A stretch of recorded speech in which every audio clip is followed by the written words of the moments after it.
સમાજના આગેવાન નવનીત બાલદિયા ઉપર જીવલેણ હુમલો થયો એ બાદ આપણે જોયું કે જયરાજ આહિરની ધરપકડ થઈ। ગઈકાલે ભાવનગરના પશ્ચિમ વિસ્તાર એટલે કે જીતુ વાઘાણીના ગઢની અંદર કોળી સમાજની ન્યાય સભાનું આયોજન કરવામાં આવ્યું હતું। ઘણા બધા આગેવાનો ઉપસ્થિત રહ્યા હતા, પરંતુ હવે એ જ ન્યાય સભાના સમયે આહિર સમાજની પણ એક બેઠક મળી હતી। આ વિષયને લઈને વિગતે વાત કરીએ। નમસ્કાર, હું હંસિની અને તમે જોઈ રહ્યા છો નિર્ભય ન્યૂઝ। બગદાણા કેસને લઈને અત્યારે હાલ જે રીતે કોળી સમાજ ભેગો થયો છે, ક્યાંક ને ક્યાંક માયાભાઈ આહિર, જયરાજ આહિર ઉપર ઘણા બધા આક્ષેપો મૂકવામાં આવી રહ્યા છે, પરંતુ હવે અત્યારે હાલ આહિર સમાજની પણ એક બેઠક યોજાઈ હતી ગઈકાલે, એવા સમાચાર સામે આવી રહ્યા છે। સૌથી પહેલા તો આ બેઠકને લઈને વાત કરવામાં આવે તો ભાવનગર જિલ્લા યુવા આહિર સમાજની એક મીટિંગ મળી હતી, જેની અંદર સમાજના સર્વાંગી વિકાસને લઈને ક્યાંક ને ક્યાંક મીટિંગનું આયોજન કરવામાં આવ્યું હતું, જેમાં ઘણા બધા મુદ્દાઓને લઈને વાત કરવામાં આવી હતી। સમાજનું શિક્ષણ હોય, કુરિવાજો સુધારવાના હોય, એ બાદ રમતગમત અને પ્રતિભા વિકાસ હોય, સ્પર્ધાત્મક પરીક્ષાની માર્ગદર્શન યોજનાઓ, એ દરેક વિષયને લઈને ક્યાંક વાતચીત કરવામાં આવી હતી। આપણે જોતા આવ્યા છે કે બગદાણાનો આ વિવાદ સામે આવ્યો છે, કોળી સમાજના આગેવાનોની અંદર ભારે રોષ છે। જયરાજ આહિરની ધરપકડ કરવામાં આવે એવી સૌથી પહેલા માંગ કરવામાં આવી હતી ને એ બાદ જયરાજ આહિરની ધરપકડ થઈ। અત્યારે હાલ ક્યાંક ને ક્યાંક કોળી સમાજના આગેવાનો ઘણી બધી માંગ કરી રહ્યા છે કે પીઆઈ ડાંગર હોય, પીઆઈ પટેલ હોય કે પછી ડીવાયએસપી રીમાબા ઝાલા હોય, એ દરેક લોકોની સામે પણ એટલી જ કાર્યવાહી કરવામાં આવે।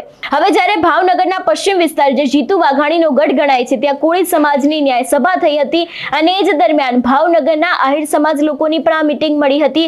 આ મીટિંગમાં ઘણા બધા તર્ક વિતર્ક અત્યારે હાલ એટલા માટે સર્જાઈ રહ્યા છે કારણ કે આ સમગ્ર મામલે આહિર સમાજના લોકો પણ મેદાને આવ્યા હતા। આપણે જોયું હતું કે આહિર સમાજના લોકો છે, લોકો જયરાજ આહિરના સમર્થનમાં આવ્યા હતા અને ક્યાંક ને ક્યાંક હજી પણ ધીરે ધીરે આહિર સમાજના લોકો છે, એ લોકો આ વિષયને લઈને બોલી રહ્યા છે। બગદાણા વિવાદની વાત કરવામાં આવે તો આપણે જોયું હતું કે બગદાણા પોલીસ તેમને 8 આરોપીઓની ધરપકડ કરી હતી, એ બાદ એસઆઈટી દ્વારા 6 આરોપીઓની ધરપકડ કરવામાં આવી હતી ને એમાં જ 14મા આરોપી જયરાજ આહિર હતા। જયરાજ આહિરને એસઆઈટી દ્વારા 2 વખત સમન્સ મોકલવામાં આવ્યું હતું। પહેલી વખત તેમની પૂછપરછ 3 કલાક ચાલી હતી, બીજી વખત તેમની પૂછપરછ 2 કલાક ચાલી હતી ને બાદ તેમની ધરપકડ કરવામાં આવી હતી। ધરપકડને લઈને અત્યાર સુધી આહિર સમાજ ક્યાંક મૌન રહ્યું છે, ઘણા બધા નિવેદનો તો આપવામાં આવ્યા છે। એવામાં આપણે જોયું હતું કે આહિર સેના દ્વારા એક પત્ર પણ લખવામાં આવ્યો હતો કે જેની અંદર પરસોત્તમ સોલંકી દ્વારા જે ધોકા ઉપાડવાની વાત કરવામાં આવી હતી, એ વિષયને લઈને આહિર સમાજ દ્વારા પત્ર લખવામાં આવ્યો હતો ને એવું પણ કહેવામાં આવ્યું હતું કે જે પરસોત્તમ સોલંકીનું આ નિવેદન છે તે નિવેદન યોગ્ય નથી। શું આ બંને ભાઈઓ એટલે કે પરસોત્તમ સોલંકી અને હીરા સોલંકી એ બંને ભાઈઓ કાયદાથી ઉપર છે? એવા પણ સવાલો છે તે ક્યાંક ને ક્યાંક ઉભા કરવામાં આવ્યા હતા। એવામાં હવે જ્યારે કોળી સમાજની આ સમગ્ર મીટિંગ મળી હતી ગઈકાલે ભાવનગરની અંદર ને ત્યારે આહિર સમાજની પણ ક્યાંક ને ક્યાંક તેમના જે વિકાસલક્ષી પ્રશ્નો છે, બાદ સમાજના પ્રશ્નો છે, એ દરેક વાતને લઈને પણ મીટિંગ મળી હતી। જોવાનું રહેશે કે આ બગદાણા વિવાદની અંદર હવે કયા વળાંક આવે છે, કારણ કે આપણે ગઈકાલે જોયું હતું કે જે બગદાણા વિવાદને લઈને નવનીત બાલદિયા દ્વારા ઘણા બધા ખુલાસા કરવામાં આવ્યા હતા। એ બાદ જાહેર મંચ ઉપરથી વધુ 2 વ્યક્તિઓ આવ્યા હતા કે જેમના દ્વારા પણ માયાભાઈ આહિર અને તેમના જે બીજા પુત્ર છે ભરત આહિર, તેમના ઉપર આક્ષેપો મૂકવામાં આવ્યા હતા। અમરીશ ડેર ઉપર પણ આક્ષેપો મૂકવામાં આવ્યા હતા।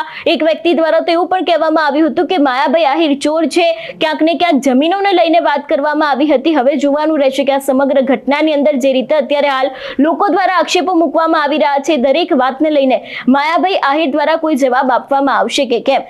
તમારું શું માનવું છે આ વિષયને લઈને અમને કમેન્ટ કરીને ચોક્કસથી જણાવજો। તેની સાથે અમારી ચેનલ નિર્ભય ન્યૂઝને લાઇક, શેર અને સબસ્ક્રાઇબ કરવાનું ભૂલશો નહીં। નમસ્કાર।